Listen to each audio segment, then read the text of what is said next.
Star. That was Kitty. Great.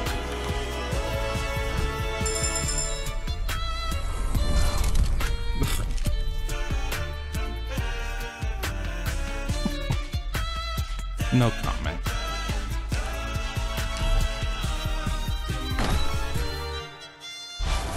Oh, back to back. Oh, that feels so good.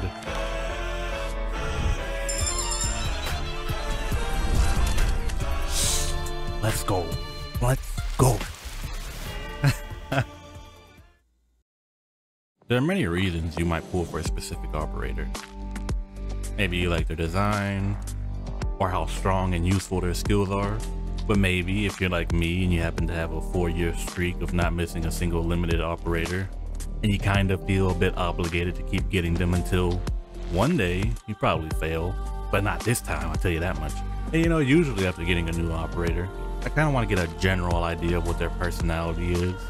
So I listen to their voice lines, maybe read some of their files, and that's usually enough for me to come to a basic opinion about them. However, when Arturia Giallo, aka Virtuosa, was first announced to be an operator, there were a lot of people that kind of gave I wouldn't say backlash, it wasn't that big, but there were just some people that didn't like the idea of her joining Rhodes Island.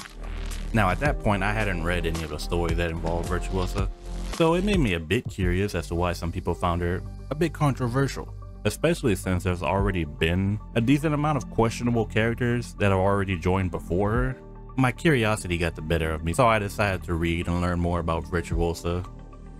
And I thought, why not make a video sharing my thoughts and conclusions about her? You know, it's kind of a new type of video for me.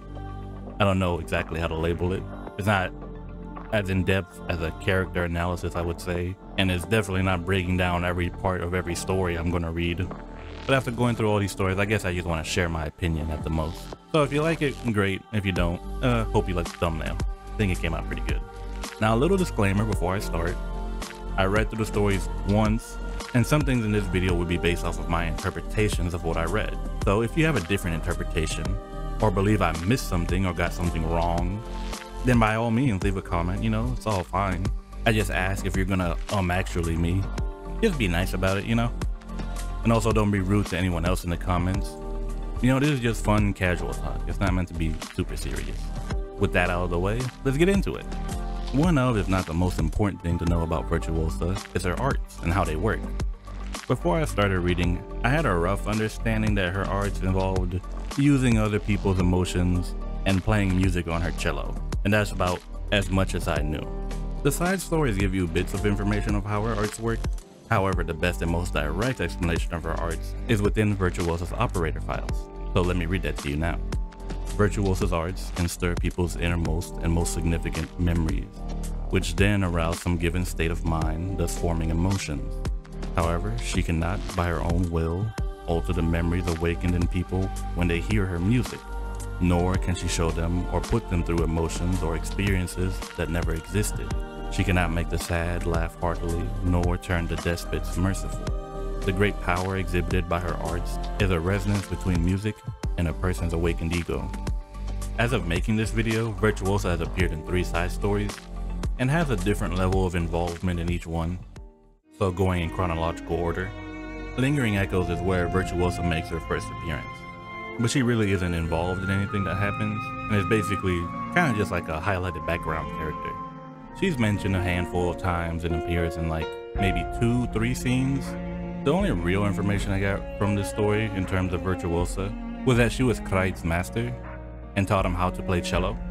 I'll be honest, I don't recall if it's ever mentioned why she taught him cello. I don't think she would teach someone something music related for like a malicious reason, but maybe I'm wrong. That's just my opinion, I guess. If you're only interested in Virtuosa, Lingering Echoes is skippable, but it is a good story. It adds a lot to Ebenholz's character and also makes his story more impactful in later events. There's good lore, good NPC characters. There's a good amount to like about the story. Moving on to Virtuosa Escapismo, it's the first time we get to see Virtuosa using her art. In the story, 3 people die: Delphina, Gerald, and Clement. However, for me personally, I don't blame Virtuosa for their deaths. I'll quickly go through them and explain my reasoning. Now, Delphina is the first one to die. She dies from a gunshot when trying to take Fortuna's gun away, and all this happens before Virtuosa starts to play her music. So I'm under the impression that neither Delfina nor Fortuna are affected by Virtuosa's arts at that point in time, so her death is just an unfortunate turn of events. Next is Gerald, who sacrifices himself so his group can leave the Abbey peacefully.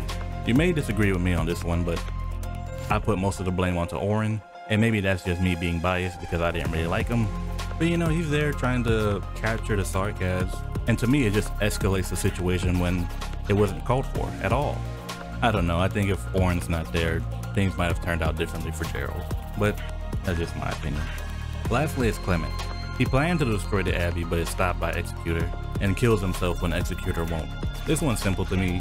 When Executor tells Clement that he's under the effects of Virtuosa's arts, Clement himself says he may be affected by her arts, but they could never change his will or his desire to do what he wanted to do.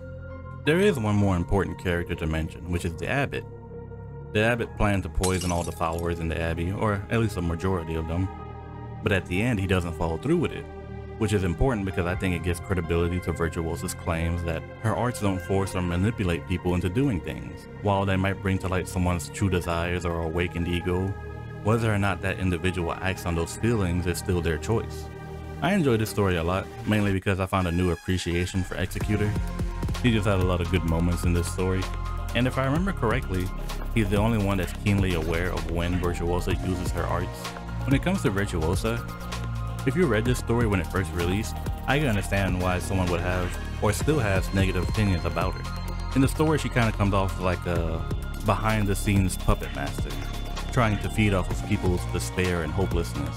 Now, whether you believe that or not, is up to you. Overall, just a good story.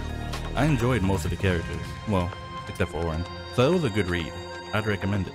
On to the final story. So in Lingering Echoes, Virtuosa is more or less just a background character.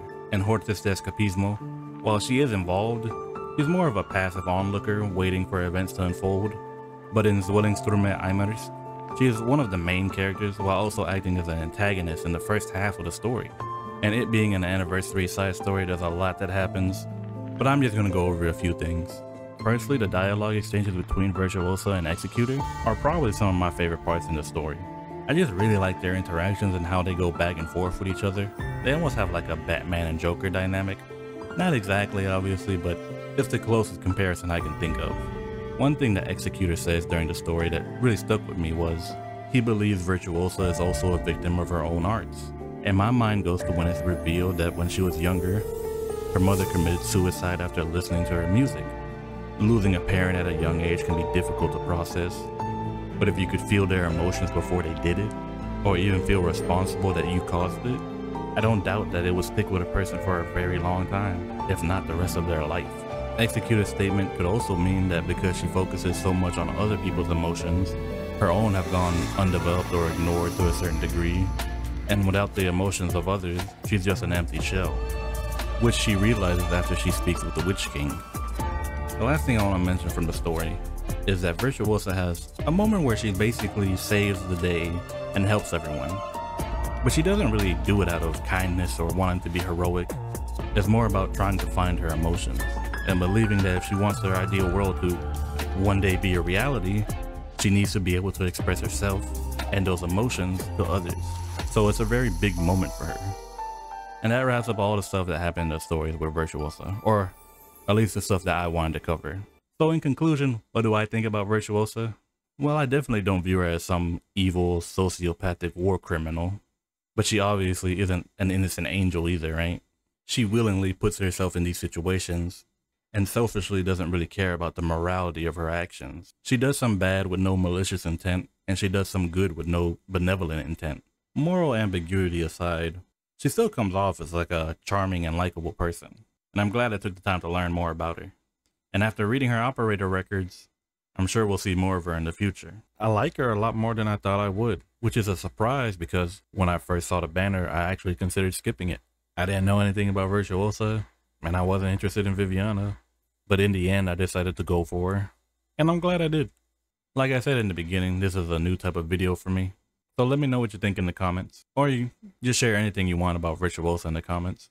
I was kind of thinking, you know, depending on how this video does, I kind of want to do a second video where I go over people's comments where They say things I missed. They talk about interesting things about Virtuosa or any of the other characters that interacted with Virtuosa, you know. But just an idea. I don't know how this video is going to do.